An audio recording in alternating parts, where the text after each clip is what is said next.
Machen ken bebeta. On tourne la page. On dit que, par contre, pour un œuf, Betsa chez Nolda Beyom Rishon de Rosh Hashanah, d'accord, là-bas on a dit qu'on n'a pas le droit de la manger le deuxième jour de Rosh Hashanah. Ce qu'on a permis, c'est seulement lorsqu'il y a 2 jours de Yom Tov en route la arrête. Alors, si elle est née la pondue le premier jour, on peut manger le deuxième jour.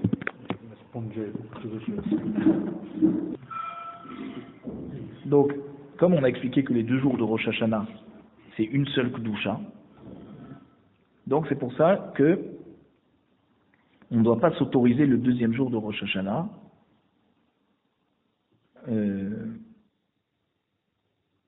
à se oindre l'œil pour une réfoua.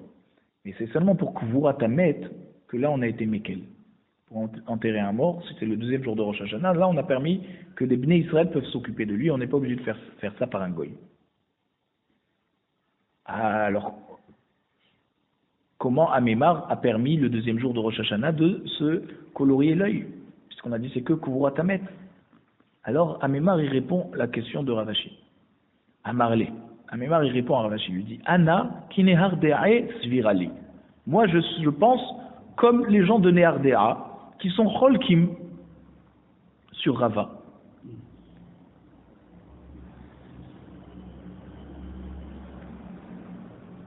Et qui disent des amre af bebetza.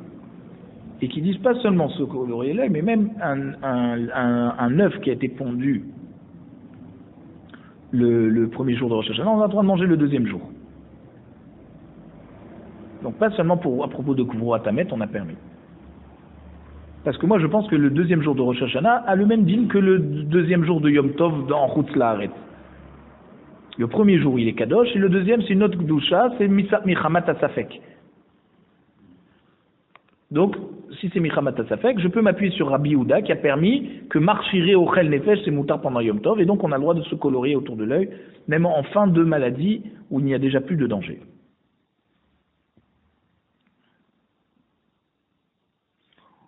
Ou Maïdartach, d'accord, il dit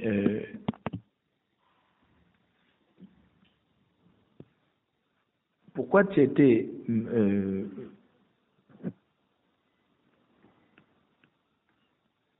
pourquoi on a interdit le deuxième jour de Rosh Hashanah pour ceux qui sont loin du Beddin et on leur a dit d'être mahmir comme le premier jour? Mais il te dit, mais à l'époque, on avait besoin du témoignage, mais aujourd'hui, on a le calendrier. Et pourquoi à l'époque on faisait 2 jours de Rosh Hashanah? Dilma me abrelele Elul, parce que peut-être que les dîmes ne sont pas arrivés et qu'on a rajouté un jour en plus en Elul.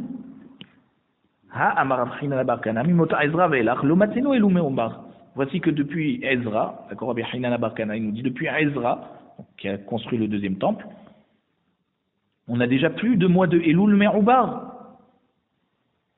Puisque là-bas on avait fait une takana que on ne reçoit plus les dîmes à partir de Mincha. Donc toujours les dîmes arrivaient déjà le 30e jour avant Mincha. Et donc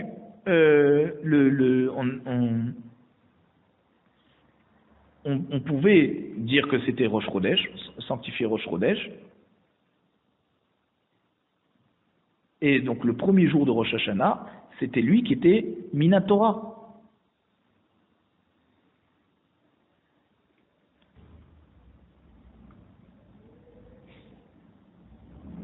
Donc déjà même ceux qui sont loin du Beddin ne font plus le deuxième jour Misafek.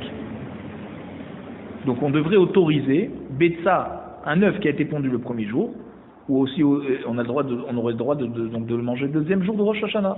Et pareil pour colorier autour de l'œil, comme dans n'importe quel autre Yom Tov de Galouyot, de Chutz La'aretz, que là-bas on a permis.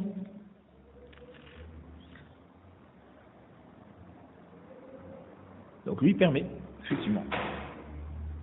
V'en ofin pitin gritin et la rekikin. Maintenant on retourne à notre mission, on avait dit qu'on n'a pas le droit de faire cuire des gros pains, seulement des petits pains.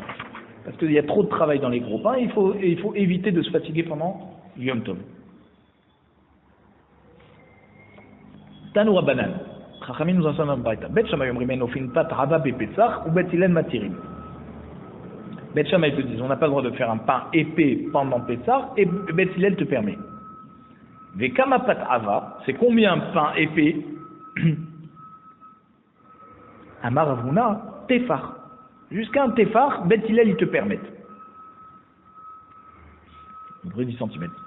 Chez Ken Matsinu Belechem Apanim, te dit tefar. Le Lechem Apanim faisait, d'accord, on le mettait tous les Shabbats, et il ne fallait pas qu'il devienne Hamet. Et pourtant, l'épaisseur du Lechem Apanim était d'un tefar. Donc jusqu'à un tefar, ça ne s'appelle pas Hamet.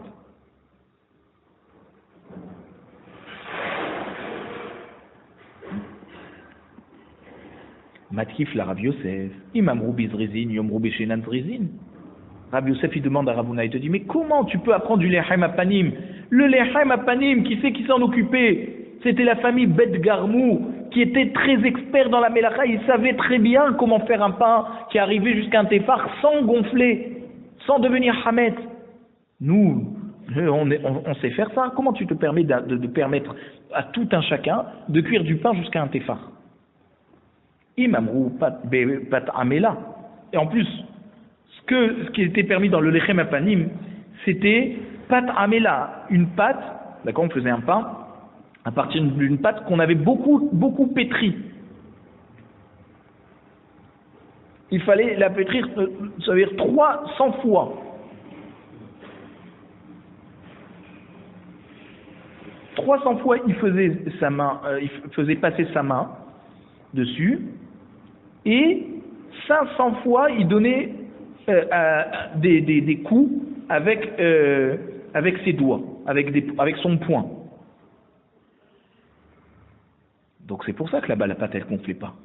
Yomrou bepat shena amela, mais dans un pain de tout un chacun, on ne se fatigue pas autant pour le pétrir.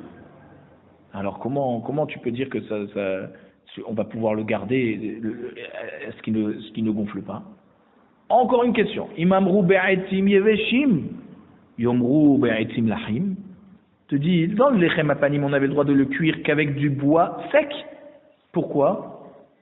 Parce qu'on avait vu que le bois qui servait à la maracha, au misbéach, on le coupait en été, jusqu'au 15 av. Pourquoi? Parce qu'au moins on est sûr que le bois il est bien sec. Après, l'humidité elle commence à revenir, on coupe plus. Et le problème c'est que après le 15, il risque d'avoir, s'il y a de l'humidité, forcément il risque d'avoir des vers. On ne veut pas de vers des tolaim sur le bois. Yom roubé etzim lachim, mais nous tout un chacun, on a du bois à la maison qui est sec, moins sec, d'accord, on cuit du pain avec n'importe quel bois. Imam roubé tanur ham, yom roubé tanur tsonen. Lechem apanim, on avait le droit de le cuire seulement dans un four qui était déjà chaud tout le temps. Le four du lechem apanim était tout le temps chaud. Or nous, on a des fours qui des fois il est froid, des fois il est chaud. Et comme il n'est pas tout le temps chaud, alors ça risque de gonfler. Encore une autre question. Imam roubé tanour shel matechet, yom roubé tanour shel cheret. Le lechem apanim était cuit exclusivement dans un four en métal. Parce que tous les là-bas c'était au Beth Amikdash des clés charrettes, des ustensiles. Et donc on ne fait pas des clés charrettes en cheret, c'est pas kavod pour le Beth Amikdash. Or nous on a des fours qui sont en pierre, en argile. Et la chaleur n'est pas aussi forte que dans un four en métal. Amar Avirmia Baraba. Chez Elit et Rabbi Be'echoud. J'ai posé cette question à Rabbi quand on était tout seul. Ou Manou. Maintenant, c'est qui son Rav? Mon Rav, d'accord? Rav. D'accord? Rabbi Avirmia Baraba, c'était un élève de Rav. Maïpat Ava. Je lui ai dit, c'est quoi un pain épais? Qu'il y a une Met Shammai Bet Hillel en marloquette dessus. Alors il m'a dit, Rav, Pat Merouba. Pat Merouba, ça veut dire beaucoup de pain. Mais bien sûr qu'il n'y a pas de marloquette si on peut faire un pain épais ou pas. Voilà que la question c'est est-ce qu'on a le droit de faire cuire beaucoup de pain même si on n'en a pas besoin de tous. D'accord? Et Bet Shammai ils te disent je crains le hamet parce que si tu fais trop de pain, d'accord? Alors tu risques il y a certains pains qui risquent de gonfler. Et Beth Hillel te dit non, comme le pain est mieux cuit lorsqu'il y a beaucoup de pain dedans, on avait déjà vu, comme Rabbi Shimon ben Elazar, c'est pour ça qu'on a permis. Ikademre, il y en a qui disent, qui amènent cet enseignement différemment. Amar Rabbi Yirmiyah Baraba Amar Rav. Chez Elit et Rabbi Be'echoud, Umanu Rabbeinu Akadosh. Maï Pat Ava, Pat Meruba. Et donc le Rav de Rabbi Yirmiyah Baraba, c'était pas Rav, c'était Rabbeinu Akadosh, qui Rabbi Odanasi qui a écrit les Mishnayot. Et je lui ai dit, c'est quoi Pat Ava? Il m'a dit Pat Meruba, beaucoup de pain. Alors, Ve'amar Karoulé Pat Ava, pourquoi on l'appelle un pain épais si c'est beaucoup de pain? Mishum Denfisha Belisha. Parce que lorsque on pétrit, la pâte elle est épaisse. Bien sûr, à la fin, il va y avoir beaucoup de pain. Mais pourquoi on appelle un pain épais? C'est parce qu'au moment où la pâte, on est en train de la pétrir, elle est très grosse. Inami beatre de haitana pat meruba pat ava karoulé. Si tu veux, je te dis non, c'est pas parce que la pâte elle est grosse avant de la pétrir, c'est dans l'endroit, d'accord, dans la ville de ce Tana, de cette Braïta, pat meruba, on l'appelait pat ava. Mikdi mishum de katarar tirhal le tsarich. Alors la Gemara dit pourquoi Bet Shammai ils interdisent? C'est parce que tu te fatigues trop à faire des gros pains. Fais des petits pains. Et tu n'as pas le droit de trop te fatiguer pendant Yom Tov. Maïria, Pessah, Afilou Bisharanim Tovim Nami. Pourquoi là-bas on a dit pendant Pessah ne fais pas des gros pains, d'accord, jusqu'à un tefa. Mais même tous les autres Yom Tov, tu n'as pas le droit de te fatiguer pour rien. Ah, il te dit Nachinami, Vetania Yom Tov de Pessah Kae. C'est effectivement, c'est valable pour tous les Yom Tov. Mais pourquoi il a dit Yom Tov de Pessah? Parce qu'il a enseigné ça pendant Pessah. Donc il a dit, pendant Yom Tov de Pessah, il y a une marloquette Bet Shammai Bet Hillel sur le pain. Tanya Namiachi, Bet Shammai Omri, Menofin Pat Meroubé Be Yom Tov, Bet Hillel Matirin. Donc, une braïta qui confirme ce qu'on a répondu, que Bet Shammai, c'est eux qui disent qu'on n'a pas le droit de faire Pat Merouba. Vous voyez qu'il a utilisé le terme de Pat Merouba et pas Pat Ava, Bet Hillel Matirin. Donc c'est Yom Tov. Là-bas, on n'a pas dit Pessah. Donc c'est pour tous les Yamim Tovim qu'il y a la marloquette entre Bet Shammai et Bet Hillel. Alors Mishnah nous dit comme ça. On avait dit de la Mishnah d'avant qu'il y avait trois choses que Rabban Gamliel était mahmer comme Bet Shammai. Maintenant on va voir trois choses que Rabban Gamliel il est Mekel contre Rachamim. Apu Amar Shlosha Dvarim Leakel. Rabban Gamliel il a été Mekel dans trois choses contre Rachamim. Première chose, premier cas, Mechabdin Betamitot. Ça veut dire quoi? On a le droit de balayer entre les lits. Alors, c'est pas les lits c'était les sofas où on avait l'habitude de manger. Donc, entre les sofas où il y avait du manger qui tombait là-bas, on a le droit de balayer là-bas. Ah, pourtant, on n'a pas le droit de balayer pendant Yom Tov parce que c'est vadaï que quand tu vas balayer, tu vas égaliser la terre qui est au sol. À l'époque, il n'y avait pas le carrelage. Et là, quand tu égalises, c'est Chayav Mishum Bonnet, tu construis. Ah, il te dit, non, mais pour balayer, il n'y a pas de problème. Pourquoi? Parce que c'est un petit endroit, d'accord? Et que c'est pour qu'il n'y a pas de poussière autour des gens qui sont en train de manger. Donc, effectivement, en général, il n'y a pas de trou là-bas. Donc, c'est pour ça qu'on a le droit de balayer. Et on ne craint pas que si tu lui permets de balayer autour des sofas, il va te permettre de balayer dans toute la maison, que là, il y a des trous. Deuxième cas, Umanichim et Mugmar Beyom Tov. On a le droit de mettre. Alors, Mugmar, c'est une sorte de levona, c'est une sorte de plante qui faisait une bonne odeur. On a le droit de la mettre sur des braises pendant Yom Tov pour que ça sente bon. D'accord? Et ça leur ouvre l'appétit. Pourtant, là-bas, on est en train de brûler. D'accord? Au début, quand ils lancent la poudre de levona, alors les braises, elles sont en train de s'éteindre un petit peu, et ensuite elles reprennent la force, et elles brûlent, et elles font une bonne odeur. Donc tu éteins et tu rallumes en fait.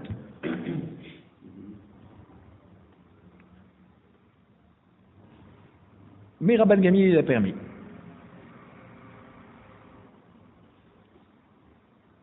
Et parce que Hanaat Agouf, pour lui c'est comme Ochel Nefesh. Et donc on a le droit.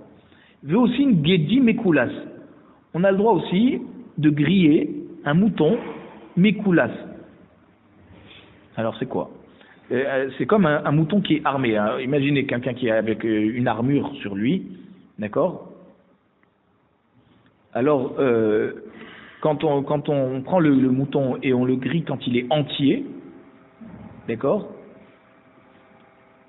Et alors, quelqu'un ça veut dire un chevalier qui revient avec son armure, il la porte comme ça, un peu sur l'épaule. Alors, pareil, le Gedi Mekula, c'est un mouton qui est entier, et juste les entrailles qui ne mangent pas, on les a mis à côté.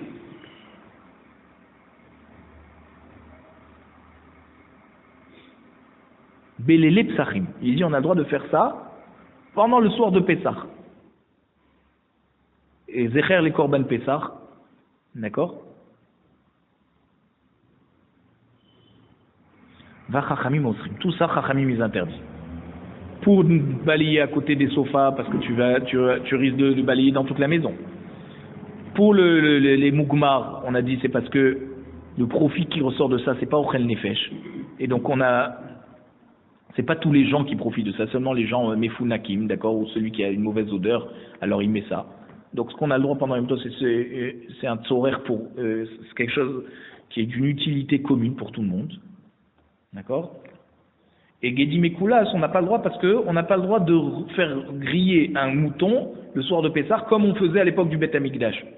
Parce que c'est comme si il mange des corbanotes en dehors de Yerushalayim. Et donc si on le voit faire ça, alors il risque aussi de rendre Hekdesh une Behema et de la sanctifier et de lui faire un korban sur un misbéach en dehors. On n'a pas le droit. La Gemara nous dit, Amar Rashi, Machloket les Gamer. La Machloket entre Rabban Gamliel et Chachamim, c'est seulement si on a le droit de mettre la levona sur les braises. Alors,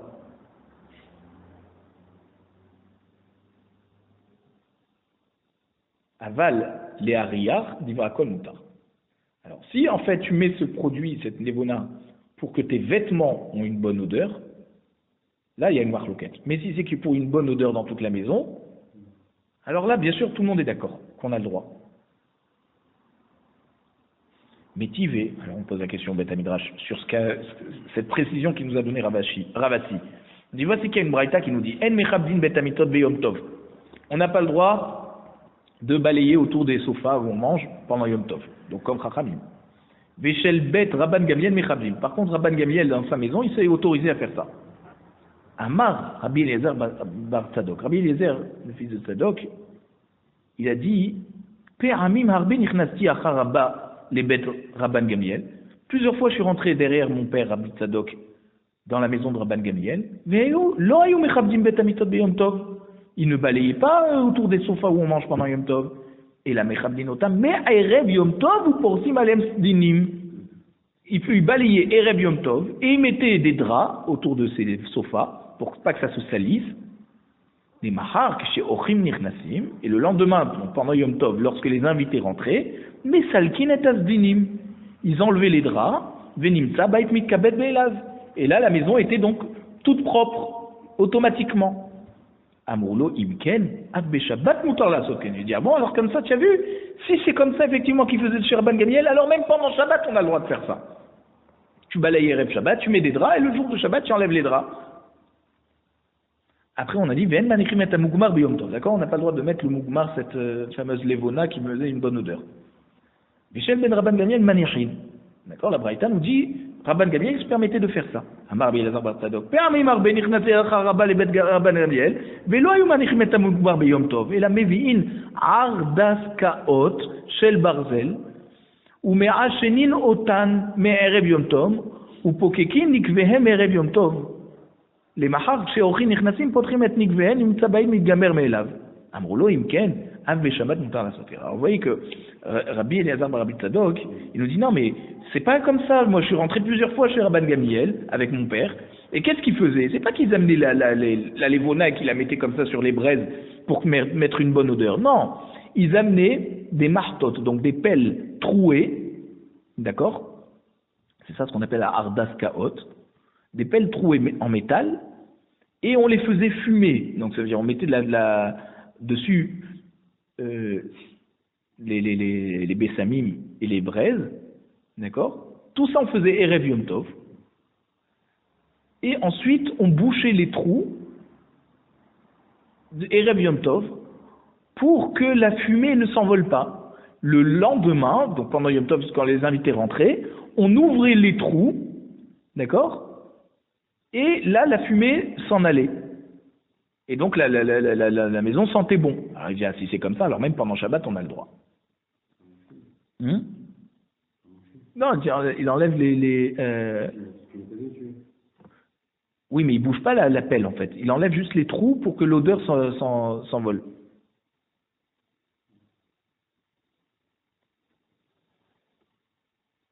Donc en tout cas, ce qu'on voit, c'est que la marloquette entre Rabban Gamliel et Chachamim, c'est est-ce qu'on met de mougmar pour sentir, pas pour, bien sûr, pour les habits qui sentent bon. Toute la marloquette, elle est sur la maison. Donc c'est caché sur Avassi qui avait dit que tout le monde est d'accord pour sentir bon. Simplement, tout le problème, c'est si on veut faire que les vêtements sentent bon. On voit de là que non.